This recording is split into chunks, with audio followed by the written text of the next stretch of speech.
Alright, y'all, so Alien Earth just wrapped up its first season, and I gotta tell you, I've got my thoughts on this one.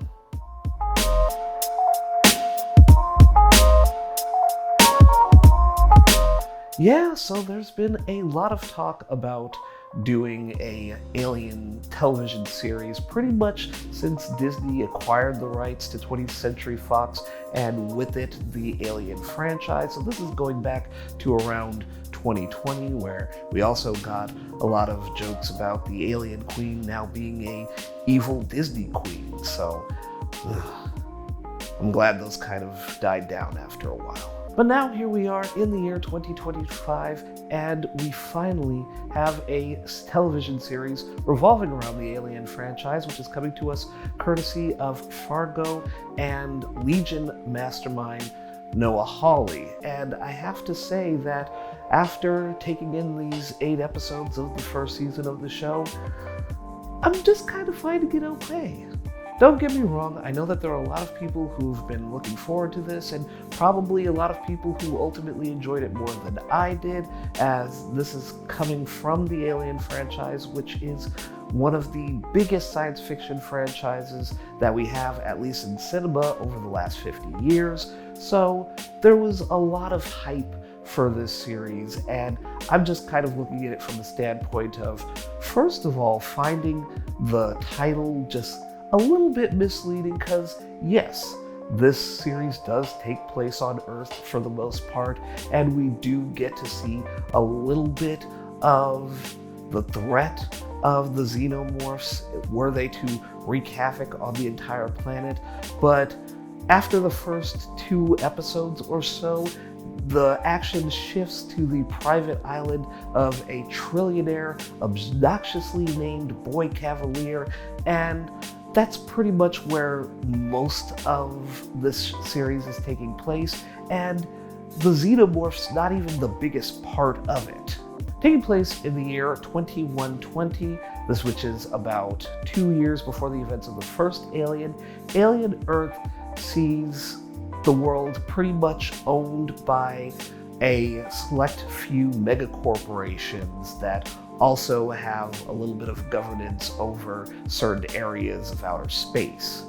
So in this series, we're actually covering 2 specific megacorporations, one being, of course, Weyland-Yutani. They're out doing space exploration missions so that they can find alien life forms to bring back to Earth and do experiments on. But we also have Prodigy, which is sort of venturing into pretty groundbreaking science, as they've figured out how to take the consciousness of a human being and implant it into a synthetic body. I'm sorry, what? So basically, in Alien Earth, one of the major plot points of this first season anyway is that there is a megacorporation that has essentially figured out a way so that human beings can't die.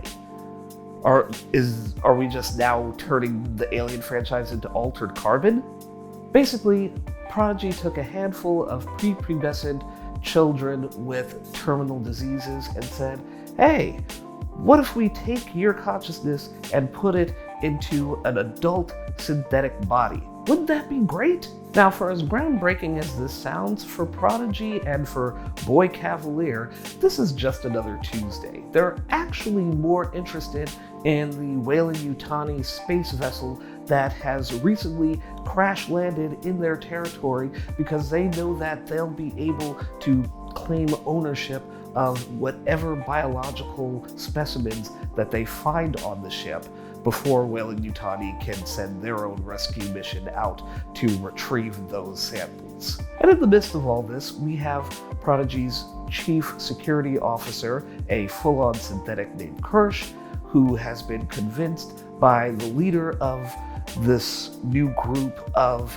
humanoid synthetics named Wendy to be part of the rescue mission at the crash site and take the rest of the little rascals along so that they can help, because Wendy recognizes that one of the people in the mid team for the rescue effort is her brother, who obviously thinks that she has long since died.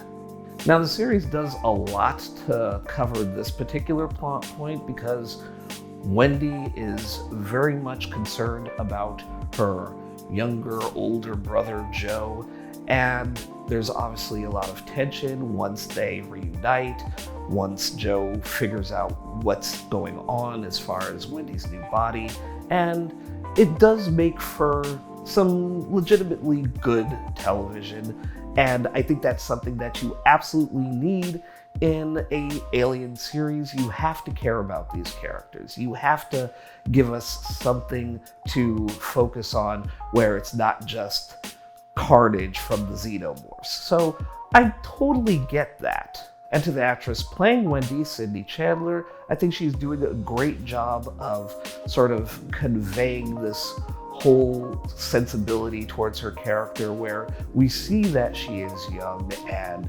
impressionable, but she's also very resourceful, very determined, and it's kind of in stark contrast to some of the other synthetic characters who have human consciousness, because they're all ranging in ages from like 11 to 13, and for those other characters, it definitely shows.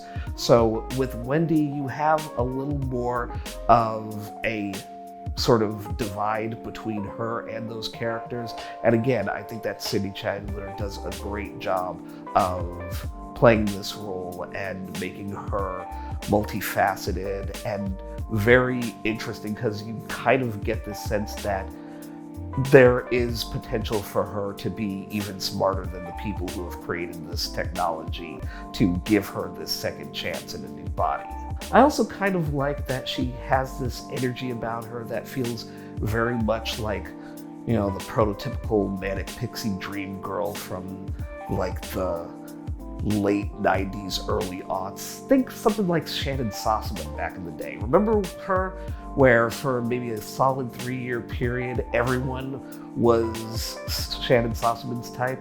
That's the kind of energy Sydney Chandler is bringing to this character. And I think it's also helped by the fact that every episode of Alien Earth is ending with a 90s alt-rock track over the end credits. So that's an interesting thing that we haven't seen in this franchise before, I guess. We also have to talk about Kirsch, who is the full-on synthetic that's part of Prodigy's team, played by Timothy Olyphant, because why is this character so cunty? Seriously, I haven't seen anyone serve cunt like this in an Alien property since probably the clone of Ripley from Alien Resurrection. Let's not even talk about the cover of Variety that came out like just before the series premiered, with Timmy Boy and series creator Noah Hawley on the cover, because these two look like they were about to drop the hottest Eurodance album of the summer. It's crazy. I think in terms of a character, Kirsch is just fascinating because it's very hard to get a read on him. You get the sense that, okay, he's always going to be working in the best interests of Prodigy as the company that created him, but also you almost get a sense that he may harbor a little bit of jealousy towards these new synthetics that have human consciousness. And just to see how things play out over the course of this first season has been a little nerve-wracking to an extent, a little bit of tension there where I'm just thinking, okay, is he going to backstab these individuals who are essentially children? Is he going to do something that puts them in harm's way?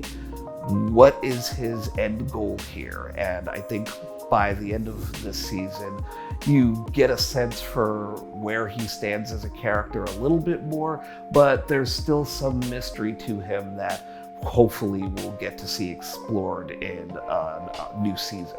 We also have to talk about Babu Sise as Moro, who is the security officer on the Weyland-Yutani ship that had the alien specimens on it. And just, again, another enigmatic character where we get the sense that he is a full-on company man. He is very much about preserving Weyland-Yutani's interests, protecting the company above all else, especially in one scene that flashes back to a xenomorph attack on the ship that he is on with the rest of his crew, and he is just dogged in making sure that he's the only one that survives when the ship crashes. And he is the one that has to retrieve the alien specimens, the xenomorph in particular, of course, and also he is a cyborg, and we see that his arm is very much in the Inspector Gadget realm of cybernetics, where if he needs a blowtorch, he's got that. If he needs a knife, that's coming out of his arm. But there may be even some like cerebral implants as well. We see him downloading information from a computer into his brain. So we don't know the extent of his cybernetics, but it's obviously kind of coming into play because, again, you see him trying to manipulate other characters, and just looking at it from the standpoint of how much of that is coming from the fact that he is someone who has had so much of his body replaced, or if as a human being he is just that ruthless of an individual. So again, another fascinating character that we get to explore over the course of this first season of Alien Earth. Now, as for this Noah's Ark from Hell, which is the Weyland-Yutani ship that Morrow was on, we just have a whole ass menagerie of new alien life forms being introduced into this franchise that are legitimately terrifying and obviously are working hard to make the lives of any of these characters, whether they be human, whether they be synthetic, whether they be cybernetic, as miserable as possible. We've got super leeches that can basically suck every drop of blood out of your body. It is terrifying. You've got these roided up housefly looking creatures that spit an enzyme so acidic that it is melting off your entire face in one spit. You've got a giant tulip that can crush your body like a boa constrictor. Then, of course, we have the octopus eyeball creature. And that may be the scariest one because, oh my god, all this thing wants to do is replace one of your eyeballs and take over your whole body. And I certainly have no objections to Alien Earth positing the idea of human beings encountering other alien life forms that have nothing to do with the xenomorphs. Lord knows the colonial marines in the movie Aliens had downright progressive views on the Arturians, and that was a film that was made during Reagan's America. Overall, though, I feel like it's a little difficult to watch Alien Earth with so much knowledge of what we've seen from science fiction in the last 50 years since the first Alien film came out. For starters, we have to talk about how the security and computer systems in this series feeling like they are still running on MS-DOS, for example. For crying out loud, some of us can't even access our email without two-factor authentication, but the level to which some of these characters, especially ones with the minds of children, are able to evade and circumvent the security measures of a top secret corporate facility, it just strains a little bit too much credibility for my taste.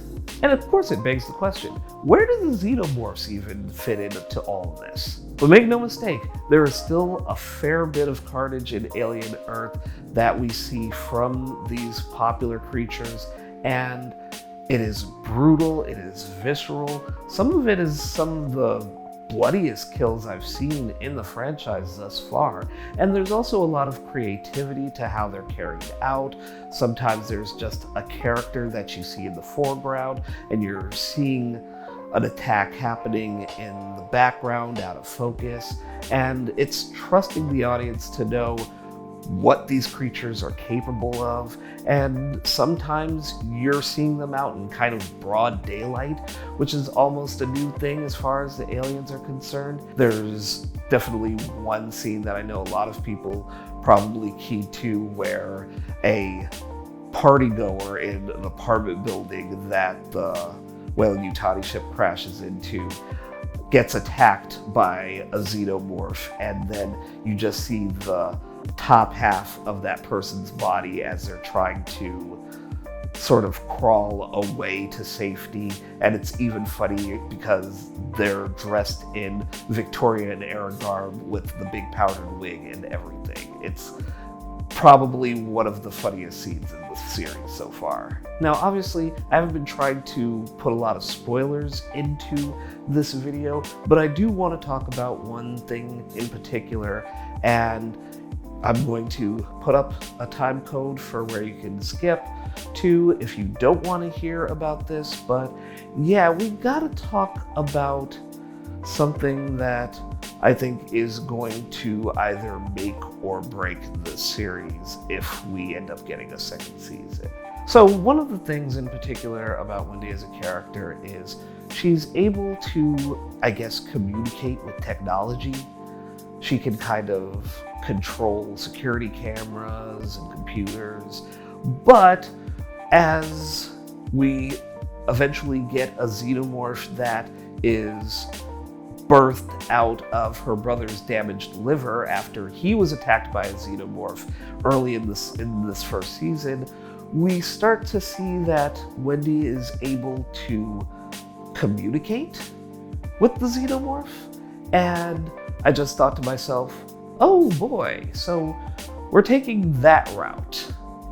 And I suppose it is kind of interesting, especially just seeing Wendy make the clicks and noises that you expect from a xenomorph, and just realizing that, yes, she's able to communicate with this creature, and they've kind of imprinted upon each other, which definitely comes into play in the last 2 or 3 episodes of this season, especially when she starts to send the xenomorph to attack Weyland-Yutani forces that start to descend upon Prodigy's private island. So I just thought to myself, wow, okay, this could be very interesting, but it could also be something that starts to feel a little bit like a crutch, because again, this is a lot of stuff that we're doing that precedes the first Alien film, where you feel like all of these characters have been